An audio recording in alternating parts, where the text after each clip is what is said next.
Guys, I'm on my way to the water. I'm gonna go windsurf in just a moment. Big waves, a lot of wind right now. Before the interview slash podcast starts, I want to give you guys a little intro. Patrik Diethelm, to whom I talked for around 4 hours in total, and we spoke about the AEON Foil and many more topics, as you will see in the podcast.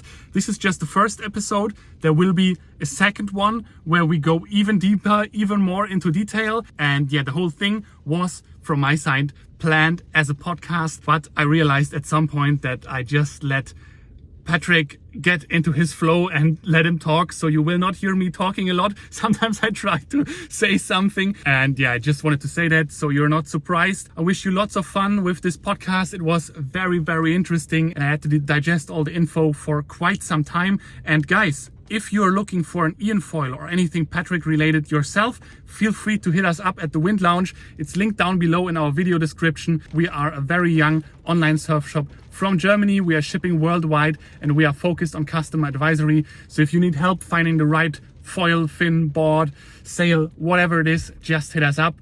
And with this little advertisement and intro, I would say enjoy the podcast. Let's go. Welcome, Mr. Patrik Diethelm. How are you? Well, I'm pretty good. It's a bit late here. It's already past midnight, but happy to be in this meeting. So it's a podcast. Podcast. Oh yeah, sorry. Yeah. Yes. A little bit tiny difference. More interaction. Nah, big difference. I just don't know about these things. I know about R&D and that's it. Yeah, no worries. I think the interview is just a little bit more old school. It's simply asking questions. But today we have some special topics that we will talk about where I hope I can learn something. So it's going to be, hopefully quite some interaction. And I'm very much looking forward to learning all the stuff that you want to teach. I'm not sure if I'm going to talk about all this stuff. Yeah, we will see. At least some of the secrets, maybe. Secrets. Yeah, maybe we scratched the surface, but from what I understood, already the surface is so complicated. But we'll get to that in a short moment, because I want to start the interview with the podcast. Sorry, now I make the same mistake. With an easy question. And for that, I want to tell a really short story. The first time that I saw you was in the south of France, in Gruissan, and there was the Swiss Cup. And back then I didn't know who you are. I was just there at the competition. I think I was like 14, 15 years old. And I saw this truck. I think it was a truck. And I just saw plastic flying out of the truck onto the beach. And I hear some noise coming from the inside, like some machines. And I was like, okay, what is going on here? So I walk around the thing. I look inside and I see you. Back then I didn't know who you are. I see you working on a prototype, and I was like, what the hell is going on? And you were like building a board on the beach, and I was asking people, what is this guy doing? And they were saying, yeah, he's sort of a genius with building windsurf equipment. And I was like, oh wow, because everything on back then, I think it's still the same probably in Switzerland, was Patrik, and you guys were testing a lot the new slalom boards. And this is what I have in mind when I think about you, this guy fully focused on building crazy windsurf stuff. And I'm wondering, now that Patrik is quite a big brand now, is it still the same that you do this every day, like working like crazy on prototypes? It's even worse. Because before I only made boards, now I make everything. I make sails and involved with mast, booms, just wings, foils, just the whole lot. So before it was just like you said, plastic flying. I don't remember that, but I don't have a mobile shaping room. So I'm not sure exactly what you've seen, but yes, I always work on the beach because I do not want to lose time. For example, I go home, I modify something, and then I can test it only the next day, or even worse, if the conditions are not the same, maybe even a few days later. And for sure, you will not feel or remember what you have felt before, and you will not feel the same anymore. So it's very important, very, very important that it has to be done right now in the minute. Okay. So come to the beach, change something, and a few minutes later, go back out. So Okay. whatever it is, boards, fins, foils, sails, I even modify sails at the beach. It's a bit hard because, well, you can't really stitch. I mean, you probably could, but I don't have a stitch with me anyway. But I always try to with the sticky stuff. So I cut something, change it, put sticky tape over it, but the sail has to be dry. So it's a bit more complicated. With the board, it's quite easy because it's I prepare things ahead, so I can mostly just remove something. Doesn't matter, just with by tool or with the router or whatever. So or by easy just by sanding blocks. So I just an example, wave boards. I always make wave boards with at least absolute minimum 5 mil more rocker than I want. So basically I shape the board and at the almost at the end I just put more rocker in, laminate the board, and then I add up all the micro balloons. So it's a lot of work, yes it is, but I have many boards in one because at the beach I feel like it's planing good, but it's a bit stuck. Landing block, straight go out again. This is probably what I saw. Minutes. This is probably what I saw. Yeah, that's possible. And then feel again and back and forward until I have exactly what I want. And probably what you have seen, I think it was with the router because you heard noise. And this is when you cut, so every tail of, let's say slalom, actually even free ride boards, I put the whole tail full of PVC. So it's a closed cell foam. And I prepare everything so I can just cut it and go back on the water and it's not taking water. And I did this, I believe I was the first one doing this already, don't remember when, 2000, whatever it was, early 2000, and people were laughing because back then there was no, let's say, cordless machines. I had the generator at the beach. And I remember in Fuerteventura, there was a speed course, which was not in front of the Rene Egli center. So it was down, further down, somewhere in the middle. And when the high tide came, it was just all flooded. And I took pallets and put like 5 pallets on top of each other. And I had the generator, and that was not a little one, it was like quite a solid generator with all my tools. Yeah. I went out, go out, upwind, did one speed run, came back, and I started routing there at the beach. And people were just like, this guy has a few screws loose.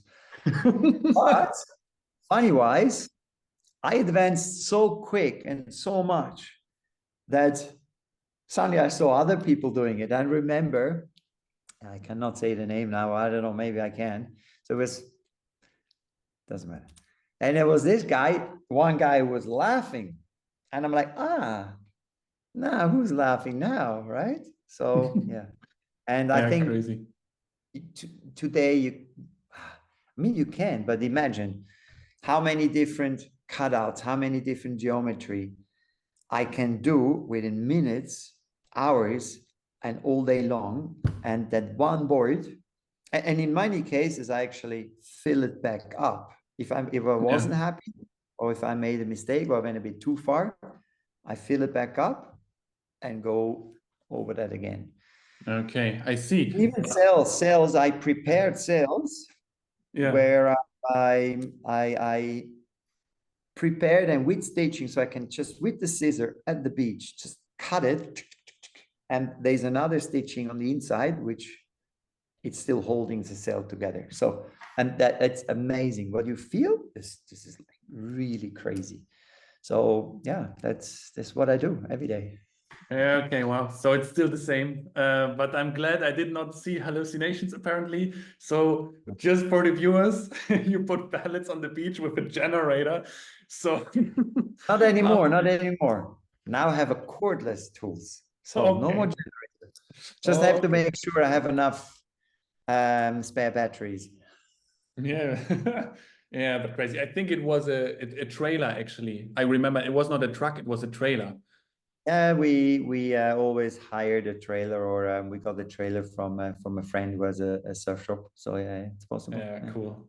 Nice. So that's still the same. And to make the transition to one of the main topics that we will talk about, all this crazy development work eventually led to Patrik, the brand, and you obviously joining the foil market and doing that in quite an interesting fashion. Let's put it like this, because when you came out with the AEON race foil, I mean, I made on my personal channel, I made a video about it. I called it Foil Revolution. Not sure if it's a complete revolution. You will explain for sure in a moment.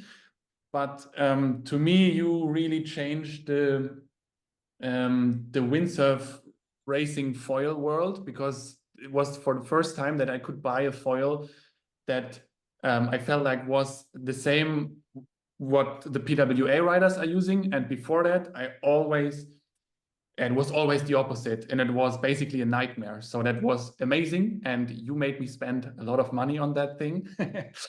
I made you spend less money. If you would have had that one at the very beginning, in total, you would have spent less. No, it's absolutely true. And the thing is, I'm making these YouTube videos, and also with Michel Becker, we are good friends. With the Wind Lounge, we made some technical videos, and yeah, we just from our understanding, tried to present the foil.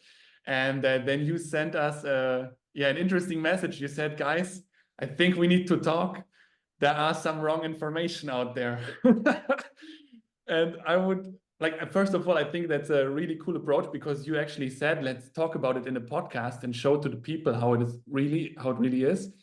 And yeah, I would really like to learn how it's working, because I really tried to explain it as good as I can, but what was wrong? What did I not get? Honestly, with you, it's actually quite some time ago I wrote that little text. However, I don't remember exactly, but it was about the tailwing, why the tips are going down, because it's channeling the water or something like that. But maybe Michelle said this. But I could have however, also said this. I don't, I don't want to blame it there on were a Michelle. few other things where I'm like, don't get me wrong. I understand also your situation, because it also depends a little bit what's your knowledge from before. Maybe some other brands have something and someone talks about their foil. And honestly, I mean, if you look in any industry, or I mean, sorry, but when we talk about food and diet, I mean, that's the best. Yeah. 30 years ago, it was this. You want to lose weight, you have to do that. 5 years later, they said something else. Another 5 years later, someone else said, and today again, you never know. Is it today you're correct? Is it okay to do that now, what everyone sells in the internet? Yeah. But sure, 5 years from today, they will say again another thing. So yeah, but to be honest, it's not like I had a tremendous amount of knowledge before that. I'm more like, is it working? Yes or no? Then of course, I want to know how it's working, but I'm not like you with these technical things, you know. It's not like I analyzed the foils that I was using prior to this one. The question is, who really knows how things are working anyway? Because if everybody would know today, what can we possibly make better? Because so we don't always know. I mean, we know for the moment, but it's, it's changing, constantly changing, and that's with everything. So yes, so things change. Understand, or what people learn, what people understand, or how things are discovered. It's constantly improving, changing, and so. However, what you said, I don't remember exactly, but there were a few other things where I was scratching a little bit my head, but I don't think it's something completely wrong, because I'm sure someone out there said it before. And in many ways, something makes sense for now. But later you're like, nah, actually, like that, even me, I mean, I'm sure when I explained boards 20 years ago, I was saying something in many ways that today I would not say the same thing anymore, because Yeah. I learned, I understood more things. But back then it was something I felt, something I was Yeah. yeah. Yeah. So, For me, it's so that's I with heard. everything, by the way. That's not just the fall. This is, and it's not just windsurfing. This No, is it's all everywhere. good. It's all good. I'm really There curious. are, I want to learn how it's what's the trick to it, because the stuff, of course, that I repeat and present is also stuff that I hear, and I guess it's yeah, it's stille Post, it's called in Germany. But no, you what is the trick of this foil? What made it different when it first came up? I mean, I don't know if the other brands are now catching up and copying some of the stuff. This I don't know. But what made it so much easier? What is it? so first of all, it is not one thing, because otherwise it would be quite easy to actually understand, because but I think the most complicated thing is that, first of all, I think nobody really believes that it's not possible. I mean, now I say something, and the first thing I probably say, everybody's gonna, what? This is BS, and this is not true, and this is impossible. Whatever. But look, I'm totally not a fan of AI softwares which do calculations, speeds, drag, all sort of things. Why? Very simple. In aeronautic, in automotive industry, whatever, there's so much knowledge and there's so much money, and wind tunnels here, there, up and down, whatever it is, there's a lot of things. And I'm sure they can calculate in a way, especially to save money, because you cannot just spend 1 million and say, oh, yeah, it wasn't that good, let's make another one. So I can go in the shape room, I make 10 boards, 2 weeks, come back, didn't spend a lot of money. I test them all at the beach, change things, modify things, and I know, because I feel it on the water myself. So imagine now you build an American's Cup boat. First, it takes months to build that thing. It costs so much money. So you cannot just start somewhere and yeah, we'll see how it goes. And then if it's not going the right way, you're like, oh, yeah, let's start again, because you spend so much money. So with a board, yes, I can. I start with a board and I'm like, it's not what I want. And I can even throw it away. I have not lost a lot of money. Or with a big container ship, you cannot just build something and say, oh shit, we made a mistake. Well, make a new one.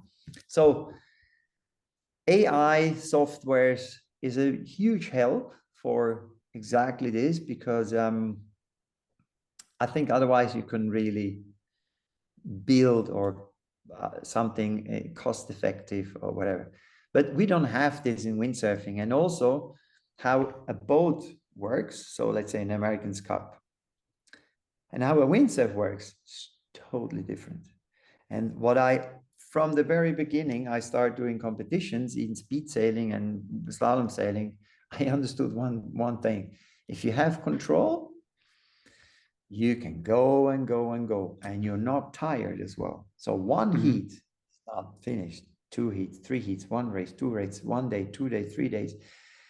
And the more control you have, the more power you can hold on the sail. So I remember back then it was just about bigger guy, bigger sail, faster. In foiling, I feel like everybody's like, no. It has to be efficient, it has to be small sail, not too much drag, not too much this. But if something is so at the very limit of efficiency, how can you possibly go even faster? You can't. So what but with the bigger guy, bigger sail, yes, you can go faster if you can hold it. So my approach, first of all, was I do not use any software. I don't want to hear about whatever they do here in Americans Cup and in Formula One and whatever it is. So much talk. I completely, and still today, in whatever I do, I disconnect this because I don't want to hear it, because we are not, we are on the water. I am the human actually controlling this thing. I need to hold the sail on a boat. The mast is fixed. So the sail does that, the boat does that too. We are not. I let the sail go, my board can still stay the same position. It's told whatever I do with my body, I kind of need to transfer through my harness onto the boom, onto the mast track, or with my back foot, with my front foot. So it's me. So I understand our foil. You run our foil through a software. How efficient it is? Oh my God! It will blink red. It will say, "No way! It's not good. It's not fast. It's not this, not that." Absolutely, I know that. And Oh, even really? when Yeah. I mean, just an example. But just to understand, you're trying to explain that from your point of view, all the classical approaches in comparison to other sports, technologies, and so on, you're not applying to windsurfing, because windsurfing is so unique that you say you need your own perspective to create something completely new. And this is then what led to a new idea or new approach for foil racing, right? It's not 100%. I mean, of course, whatever. I mean, sorry, whatever, some knowledge from whatever industry, you can always pick something up. But I think most shapers, developers, whatever, they trust whatever computer or AI, whatever it is, they trust it too much. And look, very simple. This fuselage at the back is square. I mean, sorry. Yeah, You can why? run this through any software and the software will say, oh man, it's completely wrong. It has to be round. I know that. I know that from the very first day on. But if you're on the water, you have something round, you have something square, you will know why. And that's it. But there's another difficulty. If a team rider is on the water and the shaper designer is at the beach, or not even on the beach, maybe he's in another country, and then they talk by Skype or by meeting or whatever, and the rider tries to explain what needs to be changed. That is the other question. What does the rider know what has to be changed? I mean, I feel like if you talk in millimeters or this or smaller, bigger, whatever, you need to have an understanding of like the designer has.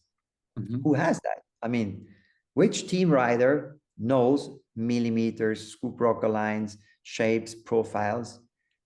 Most they don't, but they have a good feeling of how they feel on the water. But to explain what they feel then to the shaper or to the designer who is not at the level like the rider and has never felt, because he's not foiling or because he's not foiling at the level like someone else does, like the rider does. So there's always this communication problem. And look, But I'm on the so one question, what does it have to do with the square fuselage? I'm just trying to make the connection. exactly, because the computer will tell you square is slow, and it's correct. But Okay. when you're on the water, square is control. Ah, okay. And when I see that World Cup stars crash on the straight line, I'm very sorry, but there's something wrong, isn't it? I mean, imagine the Formula One car just crashing or going left, right on a straight line. Then you're like, something is wrong. Ah, Whatever. But if you have an engine okay. with 2,000 horsepower and you cannot handle it, what do you do with it? Nothing. So if you have the fastest profiles, the fastest this, the fastest that, you cannot handle it. What do you do with it?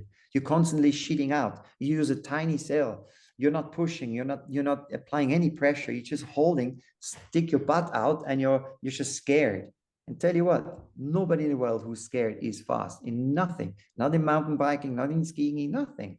So how can someone be fast if he's scared? Or and you are scared if in pitch, nose down, up, down, dolphin, left, right. how can you, and you never know, any second you know you could explode. How can you go fast? It's not possible. So No. my first approach immediately was control. Immediately. I mean, for me, there's nothing else. Always in the priority list, number one is control, control, control, control. And it was actually that when my team riders got the foil, the first prototypes, complete mast, fuselage, back wing, front wing, tail wing, the first feedback was, it's not good. It's a free ride foil. I'm like, Really? pretty much. So What? But did they get this small ones or the bigger ones that are more like a...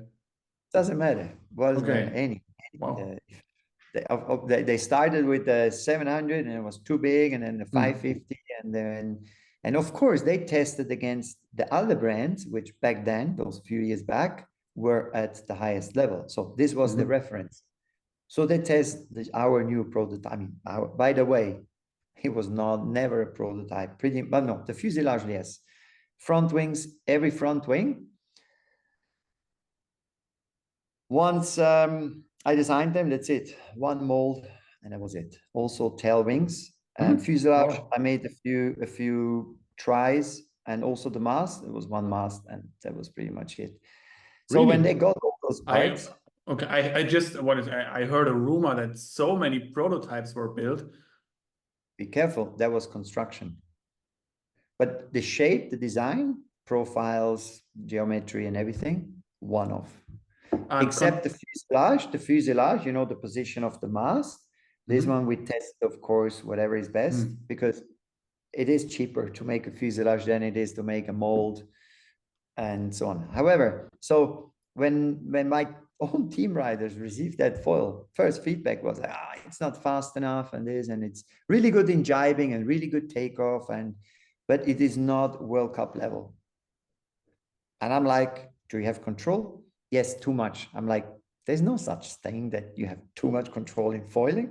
If you have too much control, well, then just take a bigger sail and push a bit harder and go faster. But this was not the approach they have learned. So, and I told them, I said, also, don't just do head-to-head testing, because in a competition, it's not head-to-head, two guys on the water going on a straight line and see who's faster. You have a start, you have 8 people, aggressive people, everybody wants to win, pushing each other. You have marks, you have to go around the marks, you have to accelerate, you have to make sure you're not crashing, while 7 other guys around you, pushing, screaming, whatever. And all those details, I'm sure there's no such thing that you have too much control, especially not in foiling. I mean, I haven't seen anyone crashing on a straight line with the fin for a long time. Yes, you can make something a bit more aggressive, let's say, to gain a little bit more top speed. But I'm very sorry. And I know a few guys out there will feel I'm pushing a little bit here. But when I was watching Gran Canaria and Fuerteventura fin slalom, sorry, but I had to close my eyes, because when I saw how they go around the marks, and I just felt straight away like, I think they spent too much time on a foil and forgot how actually fin slalom sailing is working. I felt like everybody's on 2 big boards, 2 big, but somehow still around the jibe, they were standing. So how is it possible you have bigger than in the past, but still standing after the jibe? This is possible. It's very simple. There's no way in the world, like a 63 or 65 or whatever they have, 62 wide slalom board, let's say you hammer it so fast around the corner as you do, let's say, a 58, 59 or 60 wide slalom board. There's no way, because, and if a slalom board is fast, most of the time, no, actually not most of the time, all the time, you compromise a lot control, and especially jibing. So when you come at full speed, you hook out, take your foot out the strap, you put it on the board, and you fully go full speed into the corner, you just explode. You're done. So what most people do these days is like they are really fast, and I believe they have faster gear, faster boards than they had in the past. I agree. But when they come to the jibe, they need to sheet out, take off speed earlier than in the past, and then they go around the mark with thicker rails, more high-speed boards, but they bounce more. And when you bounce more, how can you give the downforce, and how can you carve? This is like if someone would come to me and say, we have this new waveboard and it has really a lot of volume and really big rails and it's perfect.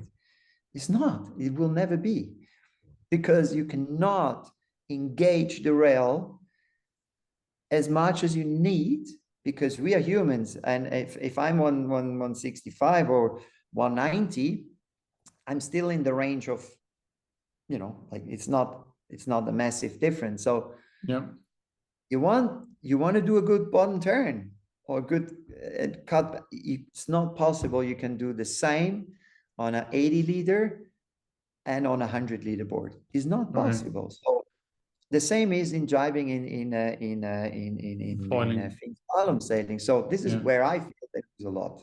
So if you take off speed and then you go through the turn, you do not have so much G-force coming through the turn and out of the turn. I remember when we went through it, by the way, I proved it to one of my team riders here, and we went out and I said, look, jibe when you have to jibe with the same speed. You can't. You just, boom, you fly out the corner and you're in the water.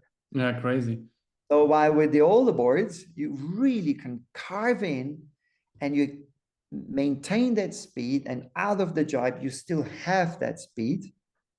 You shift the sail and you're still full speed. And I don't know. However, so but of course, now everybody will say, Patrik is an old man. Everything has changed. And, but Andrea Cookie, for example, however, so he has not changed. He's also an old man. When I see speed-wise, he's still there. I know he's not so good anymore around the corners because he's older and he's not training as hard as everyone else, and so on and so on. So of course, there's a lot of things get lost. But what really has changed?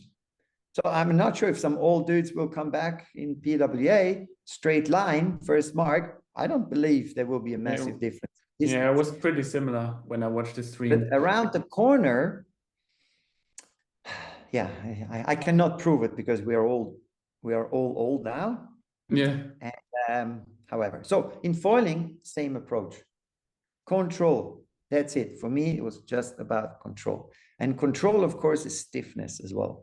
If something is wobbly, if there's a connection wobbly, or if you have your construction is a bit softer, it's just an absolute no-go. Absolute no-go. Just already one thing. Just one thing. Oh, just one thing. Construction and stiffness in connections. This is a massive part already. Yeah. No, just one thing. I just wanted to sum up the thought for me so I understand it right. So the difference now in the approach of building the AEON and testing and developing was that you had a very clear vision that the control is the main part, which then was different to the approach of the riders that felt like, okay, we need to be on the edge, speed focused and stuff like this.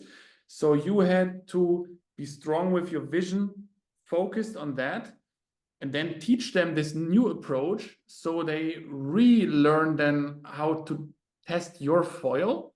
Is that right?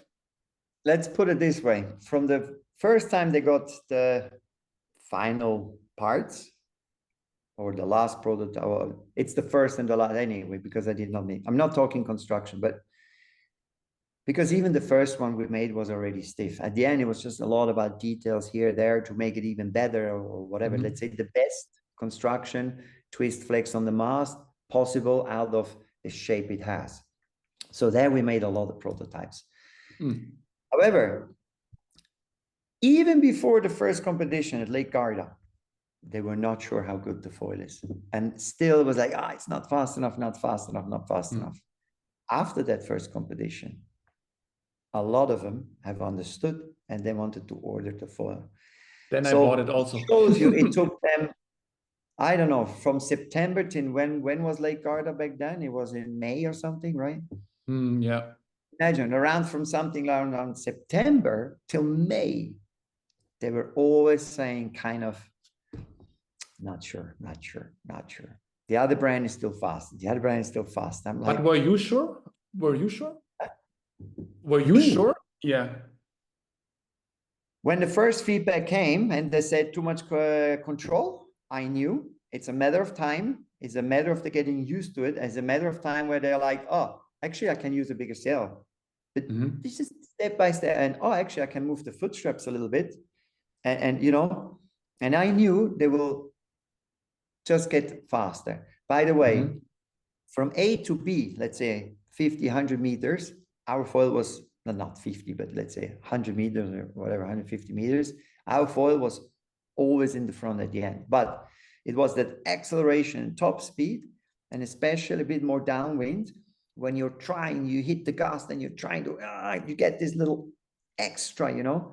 This is where our foil is kind of, it's just, you know, and this is where you feel the other guy catching up or almost overtaking you.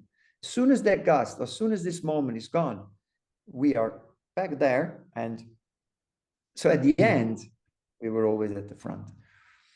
So when I understood this, I understood that as a slalom foil, that's it. And around the jibe and everything, it was just immediately, it was better. So I knew it was a good foil, but still, in most, it's a feel. How do most riders test? Nobody puts 4 buoys out there and goes testing now the new board, a new fin, a new sail, a new whatever around 4 jibes. Nobody does that. Head-to-head testing, always straight line. Who's the fastest? And that's it. So, but it's a total wrong. Also, imagine you're this 1 meter behind at the start line. You're in the turbulence of everything. What do you do? I mean, that's the worst that can happen. Normally, you have to go upwind behind everyone. You get your free wind, then you start, overtaking mostly not, but at least you maintain your position, and then you jibe in from the top. Okay. But already maintaining your position, that's a big plus, because normally you lose. If you're behind, it's really bad. So my first approach, again, control. And by the way, I had 2 designs, because I did not only have, I also had, I mean, come on, out there, how many engineers, and everybody has some contact and knowledge in aeronautic and whatever here, there, and there's a lot of knowledge out there, absolutely. And to whoever I talk, I mean, I felt like I see foiling or what matters different than what's kind of written in books or what most people say. And when I tried to approach this very high certified, you know, diploma, whatever people, they were most, or pretty much everyone, against my thoughts. They're like, that's the wrong approach. So I had 2 designs ready, by the way. One is what pretty much everybody does, but just trying to make it a little bit better here and there. And I had one, which was from what I feel, what I believe after my experience of 30 years windsurfing, watch how it really should be, and not really listening to how they see it, whatever is a boat or an airplane or whatever, because I just didn't feel.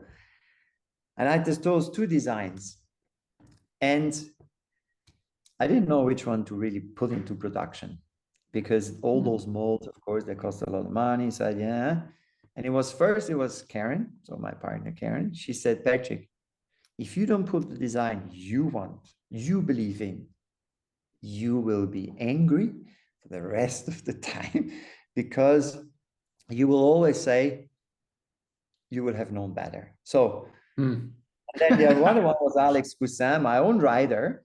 Yeah. where I was very much in contact, and he understood that there's this and there's that. And at the end, he said, Patrick, you will be always angry and nobody can ever talk to you again if you don't go for your design. And if you make a mistake, well, you made the mistake and not everybody else was wrong. Mm. You know? So I know, and yeah, so at the end, I put that my one in production, and I didn't know. I mean, I was myself. I was like, fuck. I did something nobody does, and of course I have doubt. If 100 people say like this, and you're the only one saying nah nah nah nah. I mean, these days, come on. I mean, Columbus, there's, but even a bit further back in time, they start throwing stones on you and put you on fire. So it's not like this anymore today. So No, not really. you're allowed to have your own thoughts, and you can say whatever you want to say, even in the internet worldwide, and everybody will listen to you. Like now, everybody will, Yeah. whoever see this into a podcast, they can either say he's full of crap, or they can say actually maybe he's right, because at the moment looks like a few more top guys have bought our foil. And this is not something I actually like, to be honest, because competition has to be healthy. And if everything goes towards one brand, this is where people are angry and they're not happy with whatever they get from their own sponsor, and it's not healthy. I remember back then, many years ago, there was this one board brand. It was just if you did not have that board, you don't have to go to the start line. But it was not healthy because, you know, sponsors were angry because some bought that board, even they were sponsored by the other brand. You know, it was a mess. So it is not nice and is not what I want, but I'm sorry. Okay, but yeah, but I it's cannot change it. yeah, but you had, from my point of view, like you took a lot of risk and you had a vision, and it's the natural way of how things go. And I think it's also, it comes in waves, you know. I mean, to be honest, I thought this year the wave would go slower a little bit. I mean, we sell the foil in the Wind Lounge, and we thought like, nah, it can't go for another year like last year, but it's even more this year than last year. I don't know why. I'm wondering how many people can can or want to use a foil like this. But I think the other brands, they will see the success also commercially that you have, and it will drive even more innovation. I think it's just a matter of time. But I mean, and honestly, I mean, I don't have a problem with somebody copy, because at the end, I mean, it's out there on the market. I mean, we don't have to reinvent wheels, right? So no, copying is not cool. I'm not saying it has to be 100%. I mean, okay. To me, at least. If that would not be my foil, I take that foil, I use that foil, I try that foil, I test that foil. I would already know what I would improve. And this is why we already have another one, which is better than what we have now. Oh, so you have? It's the same. Of course we have. It's the same approach. Yeah. So if not, everybody would have the same gear for what? Many years, but it's not like that. Yeah. So of course, a lot is marketing. Doesn't mean like if someone brings something new all the time, it's better. I mean, we all know it's not like that. It's actually very sad that sometimes you believe in it, you spend the money, and then it's worse than the board you had before, which you already sold, or the foil or the sale or whatever. So it's absolutely not like that. And by the way, this is not something I do.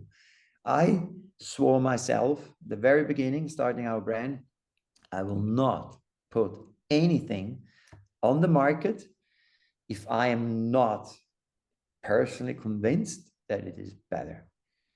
That's because it's nonsense. I'm a competitor. I mean, I was a competitor myself, and the worst that can happen is you like the old board more, or like you like the old gear more than what you got new. And this is even mentally, it's very hard to go then to the start line and know, oh, I wish I had my last year's gear. So I'm not doing it. So even if it's 3 years the same, well, then it's 3 years the same. This is not them. But before what I'm not doing is not like and this is what you mentioned before, I just can't do that develop something, and I'll, whatever, customer will not feel it, sell it, and make something better for my team riders. So the customer cannot complain, because if you have a world champion, how can you possibly complain? So you try to find to blame yourself, and like, oh, I'm just not good enough. Even though that guy who won has nothing like you have. So what's the point? I mean, if the customer will be able to go on that gear the other guy has the one, things will look very much different. So Yeah. and I also didn't do that because I said to my riders, I know we have a good foil, and I know it could be your advantage if only you have it. But what about you? What about your skills? What about you just train harder than everyone else? So I believe I work so hard, and I put so many hours every day, and this is my daily everything. Is my sport, is my hobby, is my life. My partner is windsurfing, world champion. So everything in my life is about literally gear and development, and I just love it. So I put so many hours in, and many people also ask me, how is it even possible you make everything? Oh, actually, by the way, most don't even know that I make everything. They really believe that I have a sail designer, I have someone who designed the foil or something, whatever. And of course, I have people who help me. So because I cannot physically, like for example, when I shape the board, I have people, they laminate. I have people, they put the inserts and back and forward. Or when I think about the foil, we have 3D designers who put it together, but profiles, outlines, geometry, and everything. This is absolutely everything from me. Every little millimeter, it's not even millimeter. Every 10th of a millimeter is from me. This is really, if it's not like I want it, it's not even, I'm not even starting the prototype. So yes, it's very painful for some people who work with me or for me, but that's me. I'm sorry. I mean, what can I do? I could do everything myself, but with so many products, you need to give away work. Yeah. However, No, of course, yeah. doing this, now having the understanding of sails, boards, and foil, or fins, or whatever it is, mast, booms, everything. I mean, now you hear booms. What possibly can be different on a boom? Trust me, even the boom, you do not have the curve, you do not have the stiffness, flex, whatever, correct, it's not going to work. So you can also not test. For example, this is why I also want our riders to really be completely on our gear.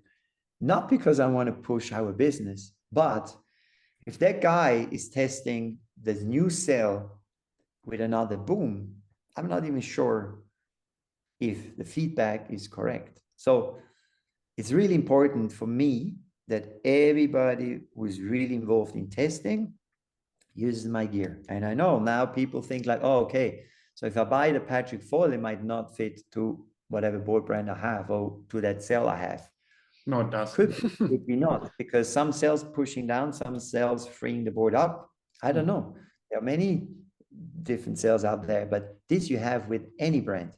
Because working also for big brands in the past, normally, I mean, I know now, if I say this, again, many people say, this is not true. It's just saying this, just whatever. But you can take it or not take it, because I lived it myself. I don't have our own brand for a long time yet, but I was working for many other brands before. And mostly it's like a shaper is making a board, the sail designer is making a sail. And whoever tests that sails is sponsored by that brand, by another brand. There's another brand, and there are 3-4 guys with different boards, and they talk at the beach to each other, and they are not saying the same thing. So to who do you listen at the end? He likes the sail. You don't like the sail. Yeah, maybe because your board doesn't fit to the sail. But where do you go? As a sail designer, you're completely lost. Yeah. And it's just a pile of emails and feedbacks and WhatsApp and Skype coming. And then you're still there in the middle. It's like, I still don't know what to do. Should I do what he says? Okay, you're better in ranking, but I know that you have more knowledge in testing. So should I listen to him or to him? You just don't know. That's why I don't have these things. I go on the water, I feel it myself. Even if I'm not that fast in foiling like the other guys, but at least I feel something close to what I feel, what they feel. So if I talk to them at the beach, I understand. I know What's what your top speed? Just the... that's a secret. Ah, come on. How can that be a secret? I passed the 35, so. Oh, you passed the 35. All right. You passed 35, that's okay. You know what I mean? I know the guys that's go okay. over now. Okay. I was stuck at 33, but it felt pretty insane but to the me time I already. was on the water is also not much, because the last few years I was always injured. I had my shoulder 7 months, I ripped my triceps another 7 months, and actually now I have my knee, the ligament gone, so there's another few months. So I'm not even sailing. I'm just falling apart. Old man falling apart. Yeah, you're maybe that one doing is a still bit working up here. That one's still working. It's good for everyone. Maybe you're doing a bit much. But no, it's okay. I mean, the initial question was actually, how does the foil... I mean, we wandered around a bit, but I just it's so interesting what you explained. But we reached many different topics. But still, how is the AEON working? What secret can you reveal, or what part of your idea can you reveal? Is there anything that you want to reveal? I mean, some things I can, absolutely. So, for example, the first thing I said already is stiffness, or let's say stiffness, twist, flex has to be the right combo. But I'm wondering, I got what I understood now is control, stiffness, no margin, and so it doesn't wobble around. Exactly. But how do you get there? Okay. Stiffness, twist, flex, there's just one way. Make a prototype, make another one, and another one, another one, another one, another one, another one, another one, and on the water, and do not even put that mast and try to measure it, because we had so many masts. We measured something, and on the water it felt completely different, because it's about reflex as well. So it's not just about stiffness. So imagine a sail mast, EMCS, whatever, 28. One is out of glass, 28 EMCS. One is out of carbon. One is out of high modulus. One is mixed. They will all completely feel different. So stiffness, what does it really say?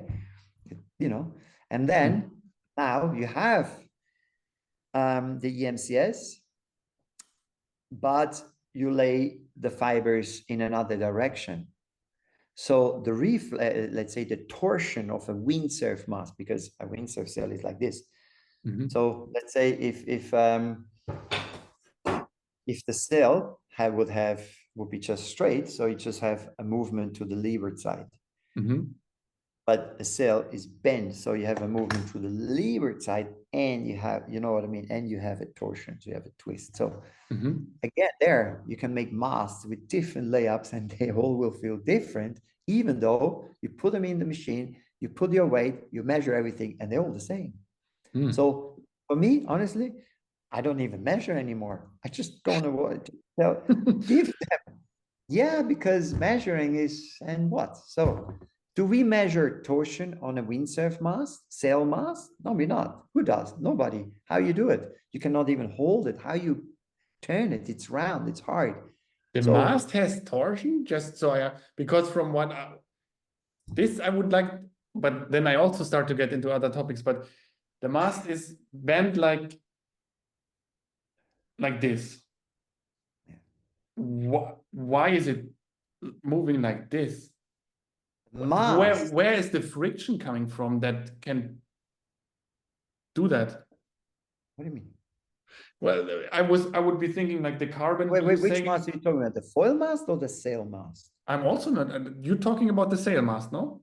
The sail mast, of course, it has torsion. Yeah, but it's loose in the middle already, so it's like moving like this. No, it's fully locked. No way. It will not turn 1 millimeter. It will not turn 1 millimeter. But then put it together, you put tension, the ferrule will be so locked you cannot twist it. No way. But how would it have torsion? The top is going always. The top doesn't just go to the leeward side. It goes to the leeward side, but it also twists off. And this is moving with the mast, or just the mast cap in the mast? No. The mast cap whole is moving the mast. mast. I'm just Okay, just an example. yeah. You bend it, and now you twist it. You know what? So look, I'm bend it back, and now I'm doing this. Yeah, You see? So it's still bent like this. So it's twist, it's bending, it's but the twisting. mast is round, so this is why I don't understand. It's the materials which do the torsion.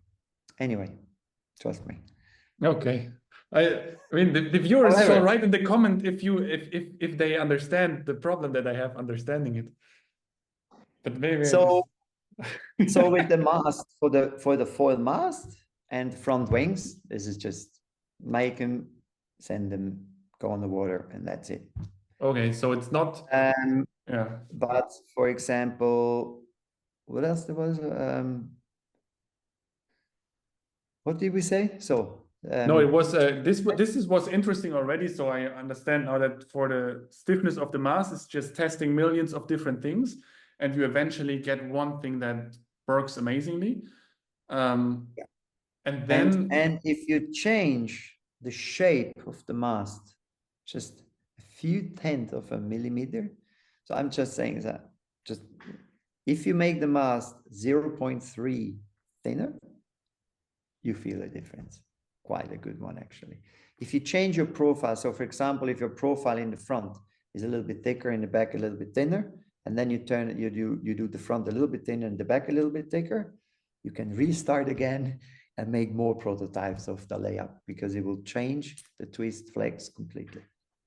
okay, Yeah, sure. and so there was no. I mean, you had the foundational plan, and then you started testing stuff. So we make the molds, and then just this kind of layup, another layup, and another layup, and another layup. I don't know, make 10 different layups, give them to the rider, which one, what you feel, what you want, this direction, that direction, and then another 10, and then another 10, until okay, you I think have what you want. 4. Now be careful. 4. It's actually even more brutal. If you use the V1 fuselage or the V2 or the V3, you will feel again different. But of course, there's the PWA rule. You have to have one mass. You're allowed to have one mass. But in theory, we can make a better mass for the V1 fuselage and a better mass for the V3 fuselage. oh no, But please don't do that. But that's we're lucky we're having some rules at PWA, so it's holding back. It's good. It's good. Otherwise, it will go completely crazy. Yeah. But absolutely, because I mean, the V1 fuselage, let's say the front wing is further away from the mast, so you have more movement in the front. So you feel the twist more than you feel the flex. So, and when the V3, which for us, let's say the front wing is closer to the mast, you have the tail, which is doing something different. You know what I mean? So yeah, this I understand. Yes. the torsion is different on it. So yes, you could change it and make it even better depending on the, but let's say we're trying, of course, testing all 3 fuselages for that one mast, and not everybody's on the same fuselage anyway. So, and changing the mast and then say, okay, this is what we want. Yeah. So okay, so I understand kind of how it worked with the mast. And then what really stood out to me when I unboxed the foil the first time myself was the connection to the fuselage, obviously. okay. I mean, that's a very interesting one, but maybe we go to the fuselage next, and then we go to the front and back wing, and then maybe we already have to go to part 2 of the, okay, of the podcast. So fuselage. At the very beginning, I mean, it's something round. So this one, for example, if this would be the fuselage. So if you look from the front, if this one goes a little bit like this, the water can easily flow around. If it goes this way, the water can still easily flow around. If it goes down, let's say you do like this with your foil, the water coming here from this direction still can easily flow around. So no matter what the round tail does, left, right, up, down, it is always very efficient and fluid, and so you have little drag if it's round. But you have absolutely no stabilization. You have no stab. So how do you stabilize? And now everybody thinks, oh, let's make the fuselage as efficient as possible, and we stabilize with the tail wing. But if you put winglets on the tailwing, it's also drag. So what have you really gained? I mean, now you can argue, okay, the tailwing has with winglets has less drag than the square fuselage. And you can talk all day long because one guy will say this, another guy will say that. And you know what? Don't need to talk. Go on the water and feel it, and then you know. As simple it is. So that's why softwares here and there, calculations, all the colors, where is the bending, where is this? Why? I go on the water and I know, I feel it. And all the riders do. So it's just how you turn the feedback into something which is really needed. The biggest, a very good example is on a windsurf board. You go around the jibe and you say, the board doesn't jibe so well. We need more V.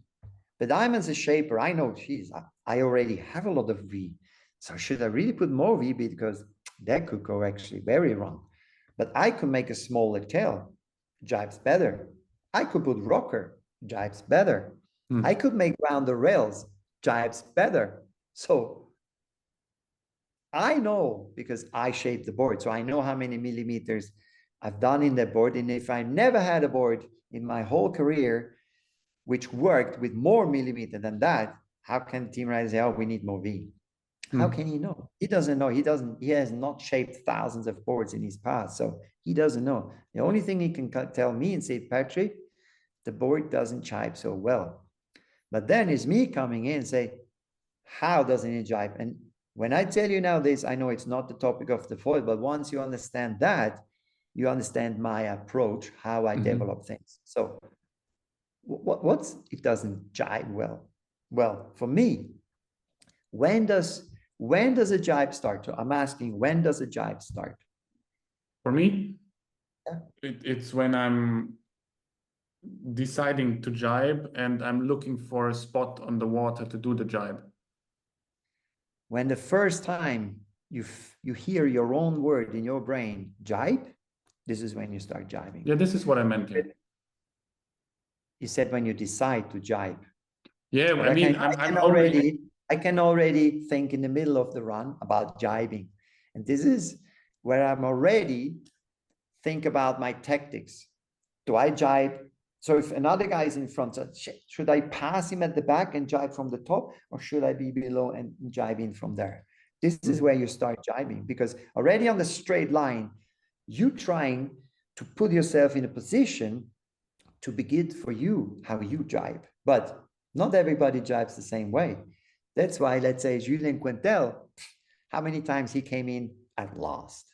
He comes out of the first jibe, I mean, literally at 7th, 8th place. He comes out of the jibe in 3rd all the time. So, and he never changed his tactics, because if he would change, well, let's talk about foil jibing. Michel Becker always had the same tactics. And yes, I know we did not have the top speed, first reach, fastest foil. Michel understood that. And his tactics was like, stay calm, stay where you are, just jibe in from the top, and bye-bye, guys. All the time. That was his tactics. So talking a little bit my rider. No. When the foil, we had a tailwing. So this was, that was the previous tailwing he was using with the winglets down. And we made this tailwing with a bit straight.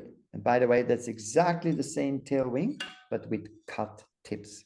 Why this happened, someone hit the tip and he had no repair. And I say, just cut it. Just cut both sides and sand it back and keep sailing. So he did. Actually, it was Nico Warenborg. And then he came back and said, well, it's actually faster. I'm like, well, good news. So let's cut a bit more. We'll see what it does. And he cut more and more and more until it was too much.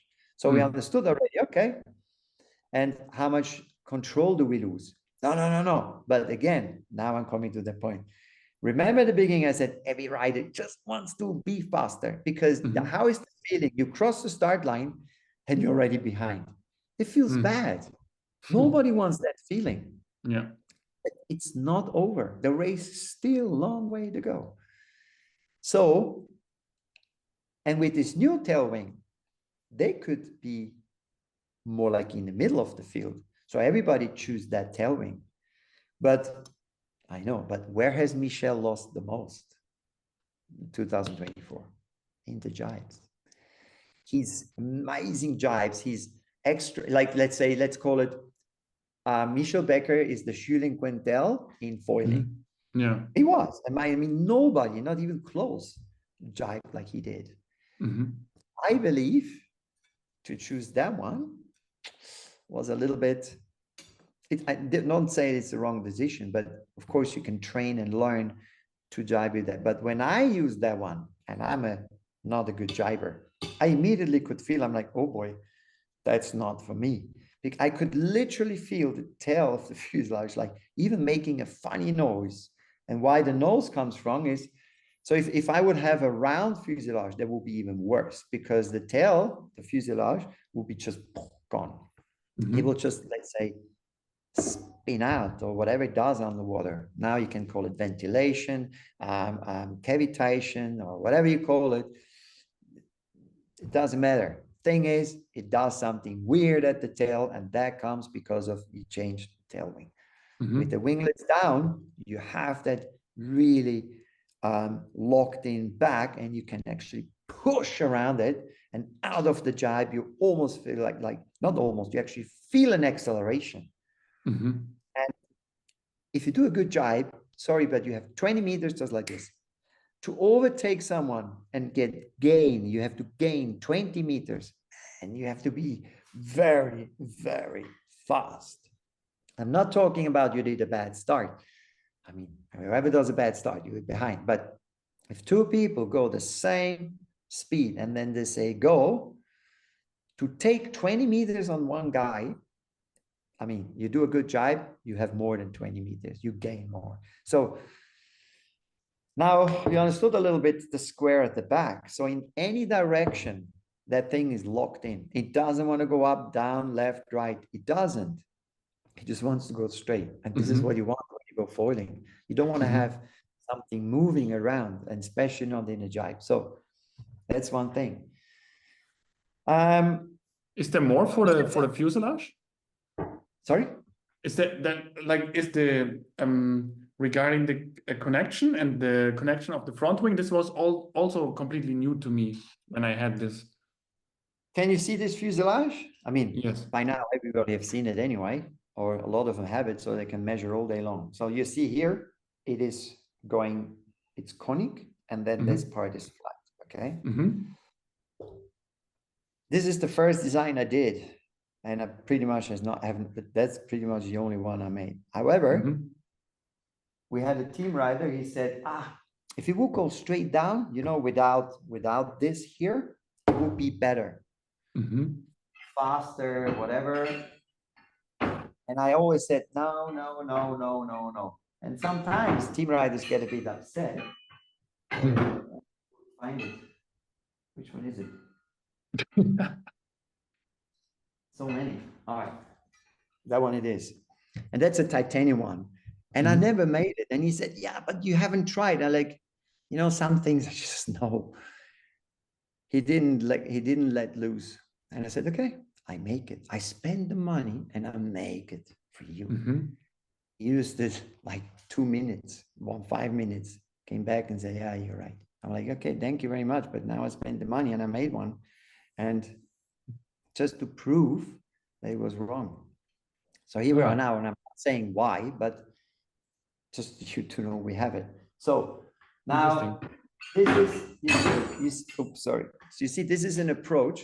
This is one thing nobody does. No foil had this.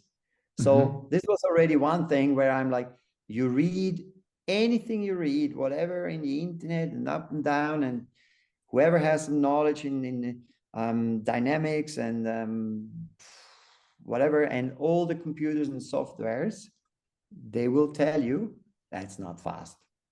And yes, I know it is not fast, but it does something else which we need.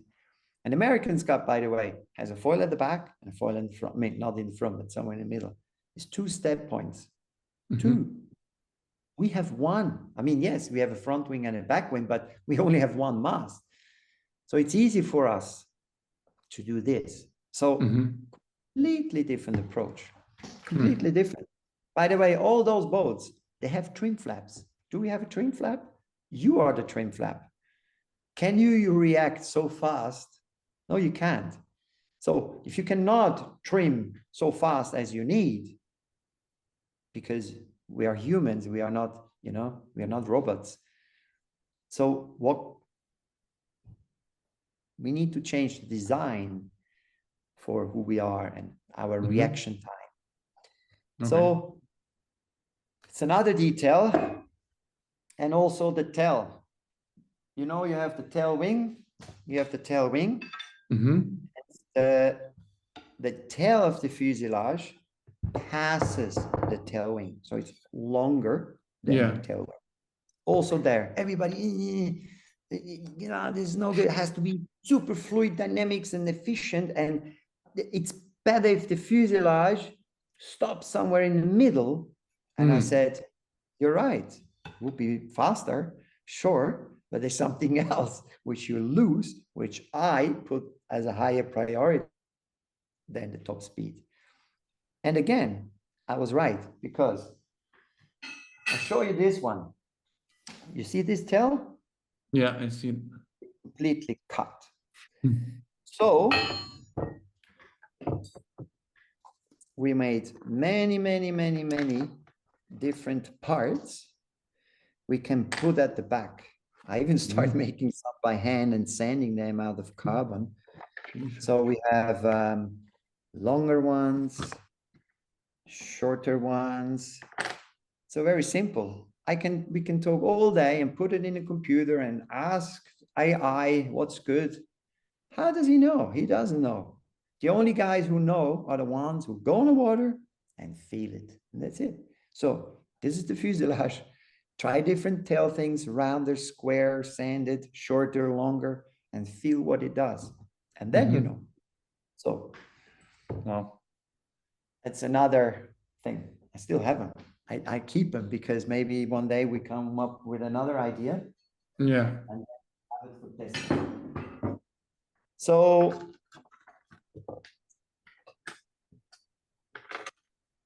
I mean, and the front. I mean, how simple does that connection look like? It's nothing special. And even in winging, there are brands that have some very, like this and that. And the theory behind is the computer will tell you that the other one is stiffer. It's correct. But again, who makes those parts? Humans. There's someone in a low-paid salary country who maybe does not have the motivation to change the tooling if it's blunt. So if the tooling is very new and sharp, he will cut your fuselage perfectly to whatever the tolerances you put in. But when the tooling after a few hundred fuselages titanium, well, let's leave it in, still going. But your tolerances change. So connections, it will not be the same anymore. And then, like if we would make all those foils somewhere in a European country, let's say, come on, let's make it in Switzerland, because I'm pretty sure it will be even better. The precise everything. Do you know how much you need to pay for that foil then? Even the lamination and everything. Yes, I guaranteed it will be better. And every one foil to another will be even closer. So there will be almost no differences between the foils. Do you know how much you would need to pay for that foil?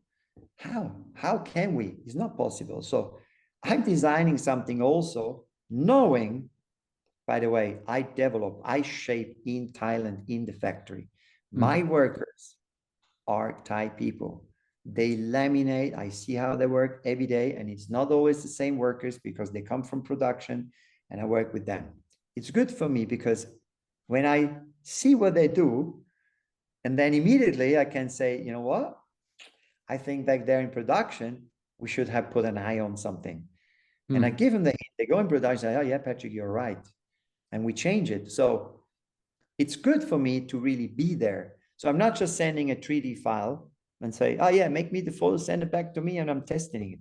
No, I'm actually there, laminating, watching them, feeling with them their problems, their motivation, if it's hot, if it's cold, how is the pre-preg already, how long is it outside?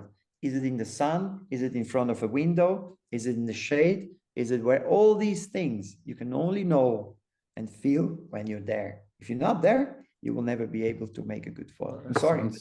Sounds This is what I'm very, saying. that sounds hard, man. So you want to make a tip that thin like we have, and that thing is so thin and not breaking. I mean, of course, if you hit it somewhere and we get some warranties or many warranties, well, oh, it just broke. I'm like, yeah, right, it just broke. Okay. It's not possible because it just not just breaks. So, but to do something that tiny, and it is, you need to be there, and you need to feel with them, and your design need to be adapted to how they are. I cannot change them. I cannot change thousands of people in a factory, but I can do something. I can adapt to how they work. So this is now I said something where a lot of people will fully disagree. But I tell you what, even if you push it, even if you hit them, even if you pay more money, even whatever, they get used to it. And after some time, you're not watching, it will go back to how they feel, because it's different mentality, different this, different that. You cannot change it. So why should I try to change them? I'd rather change the way I am, the way I develop, the way I test, the way I design to make it happen. So yes, this connection looks very, very, very simple. But I tell you what, if you think about tolerances, and not just CNC tolerances, but also if you take something out of a mold, already when you put something in a mold, if you don't put enough, you don't have enough compression. So the mold is closing completely, but you risk to have delamination. So the best is you always have, like, say, this tiny bit too much. But with the tiny bit too much, you risk the mold is not closing completely, or something gets squashed between the mold and it just won't close. So what do you do then? Because, for example, the mask going inside here, if it's a little bit too big, what do you do? It doesn't go inside. So what? You start sanding by hand, or you take the mask and put it in a CNC machine and start cutting it. This is all theory.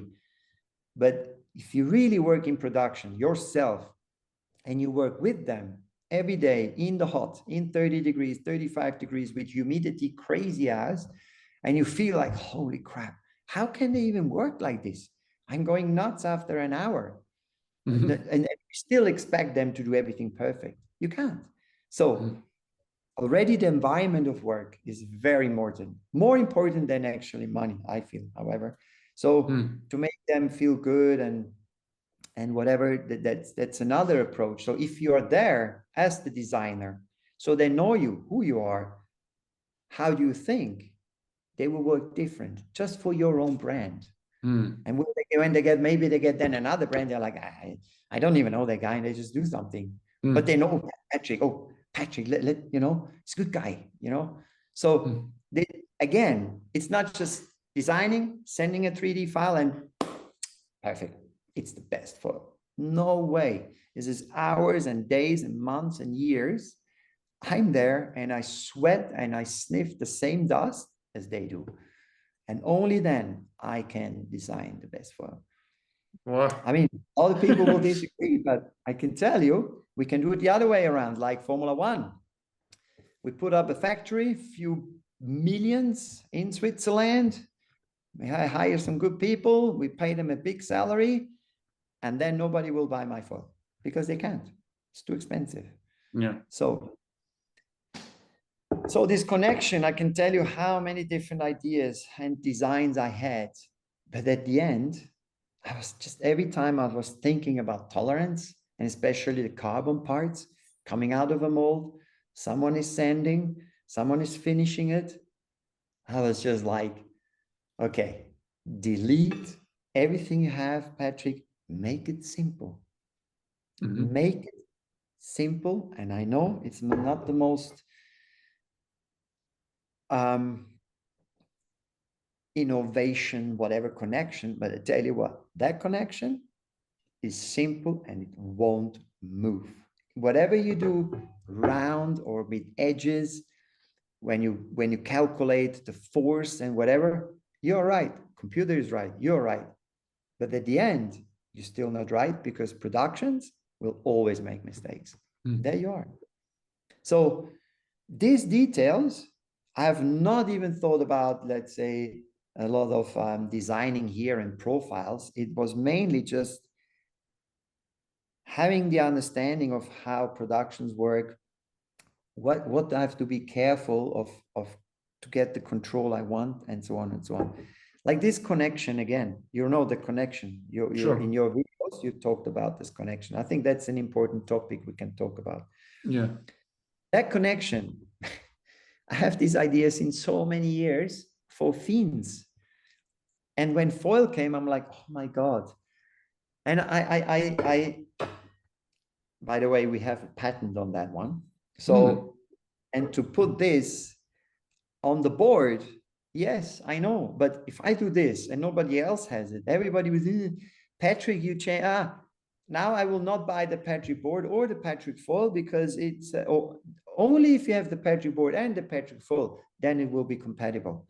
And it's not possible to have all those parts with different connections for, if someone has another brand, well, then, you know, we need to offer it. So everything is very complicated. And that's why still today, I have not changed the foil mast, the head. Even we should have done it many years ago, because an M6 screw, really? Come on. I mean, sorry, you can't. I mean, the risk you lose your foil is massive. Already when you put your screw in and out, every day, in, out, in, out, in, out. It's just a matter of time. Someone will let go. And don't be very careful. If you use a new screw, the new screw could have a failure. So not necessarily the old screw is worse. Could be that the new screw is worse. Because exactly. So what we do, we should have M8, of course. Now somebody says, yeah, but if I hit a rock or if I hit the sand with an M8, everything is broken. And yes, it's true. The M6, let's go. And if you have a GPS, you can dive for your foil, but at least your board is still okay. If you have M8, man, your tail will be gone, everything. Maybe your ankles will be gone too. Maybe then we should not do it. But there are other systems you can do, like that one, which M5, M6, doesn't matter, still strong enough because it's locked. But if you have a forward hit, it will go. So you have both. And you can even now attach a steel rod somewhere, like a steel rope, whatever. So if you hit it, you're not losing it completely. So because in the moment you hit, you crash, so you're gone. Pretty much everything stops. So if it's still attached somewhere, you can still get it back. So all these things every day, my head is just spinning the whole time. Oh, when I made this thing in the middle, by the way, this is not, so we have this previous foil, which was with the cooperation of the factory. And I saw that. And at the very beginning, I was like, oh my God. So basically the mast, so the mast has a slot right there where there's so much, there's a stress point. So just cut it. And at the very first sight, I was like, oh my God, that's not good. But thinking about it deeper and using it, I was like, oh my God, that guy, very smart. And it was long-term. Test this and never, because here it is not opening. Because if you put screws from the side, there's no way in the world you will hold that together. Because screw thread, it has tolerances and it doesn't. That doesn't go anywhere. So both sides, left, right, it stays together. And when it stays together, the mass is locked in. So it doesn't, imagine that's the connection, you start doing this. You know what I mean? So what is your foil doing? The stress point is in the front and the back. So if it's not touching anymore in the middle, all the stress is here and there, and it's a matter of time, something will let go. So with this, even with the slot and long-term tested, and yes, this is not my idea, but out of that, with the combination having conic in the front and a parallel, so in the front, let's say it's a power box, and in the back here, there is a tuttle box. And all this in detail is hours and hours and hours, just in every little detail, thinking about it, and so on and so on. So this is already a really, really, really, really big part why that foil works. Because honestly, profile on the mask, I could not say now, oh, our profile on the mask is better than some other brand profile, whatever. I honestly don't really believe in it. I think everybody has kind of good profiles. It's one is a bit faster, one has a bit more power, whatever, but it's a give and take. But of course, making it stiff, that's another topic. Okay, wow. On the outside here, this is a very cheap carbon, and people just don't believe that this can be stiff. But if you, and yes, if you put a unidirectional outside, so basically you have if you have something woven, so the fiber goes up and down, goes to the other one and up and down, you have like a spring effect. So correct, I know that, of course, because whoever saw that mask, that cannot be stiff. I never heard that. If you only look, if you don't see the forest anymore because there are too many trees, so where's the forest? There are so many trees. This is where you're lost. So don't just be fixed in one thing, what you know, because there are many other things you should not forget. So having, just an example, when you press and you only have UD, where's the UD going? If you, even if you squeeze it, it will be pushed easily to the side. So even before you completely close the mold, all this UD is like going to the side and going out. So why you put so many, you can even put 5 more layers, all the layers will be squeezed out. So when they get squeezed out, depending how your mold looks like, they get squashed between the mold. So you have another problem. First, it's not stiffer because it got squashed out. Second, you cannot close the mold properly anymore. So your tolerances are somewhere, and then someone starts to sanding, but you're sanding carbon, so you weaken it.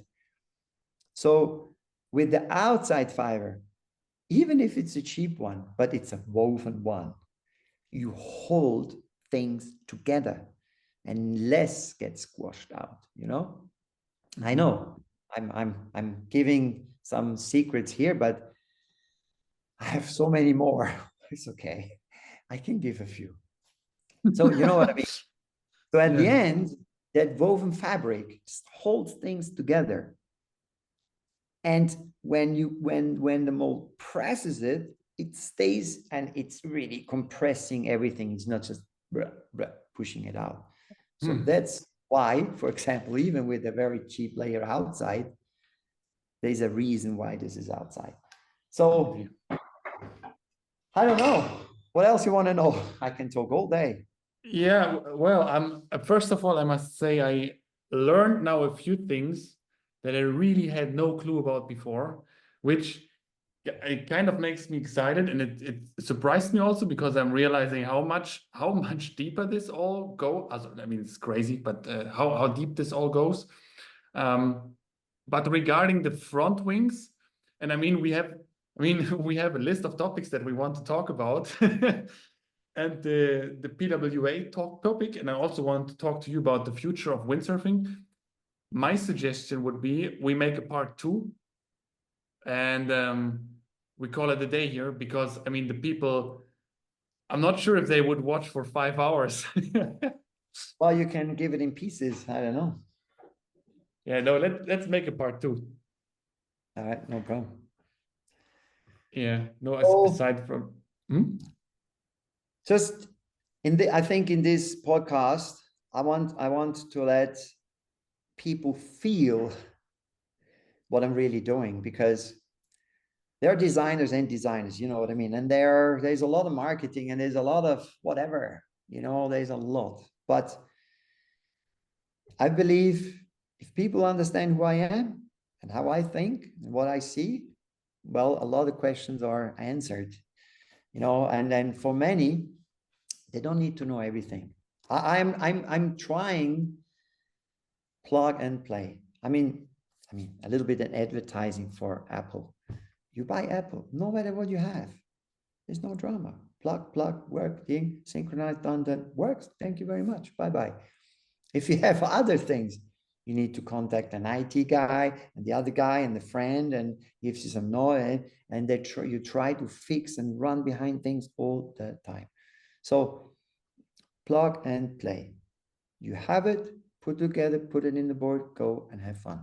And that's so important for me. And making everything, the foil and the board and the sails and the mast and the booms and every little detail, he makes things just better and better. If someone comes and say, oh, this pushing the board down, I'm like, or your board is sticky or something, like, yeah, well, what sails are you using? Because if you use all of one from us, and it's not like, oh, the shaper does something on that, the sail designer does something else, and the test with other individuals. I'm everything. I do everything. So it's always the same brain coming with this input. And I know instead of changing the sail, maybe I should change the board, because I don't feel the sail has that problem. I think, or the other way around, I feel like no matter what, that board is good, must be the sail. And then I change whatever I feel it's needed to change. And Yeah, it's crazy. just a whole combo, which is just working really good, I believe. I think this is very unique. This is very unique. Anyway, No, wow, man. Thanks a lot for the time now. We must definitely continue this because there's still, I believe, a lot more to learn. Thank you a lot for the podcast. And I would say we you're see each welcome. other in part 2. I hope people like it. I know it's a little bit, it's not just something in 5 minutes. I think for someone to really understand, if you listen to the whole thing, I think it is interesting, because I mean, if you like this kind of technical stuff, otherwise, yeah, of course it's very boring. But if you like it and you're into it, I think it's good. No, people are gonna love it.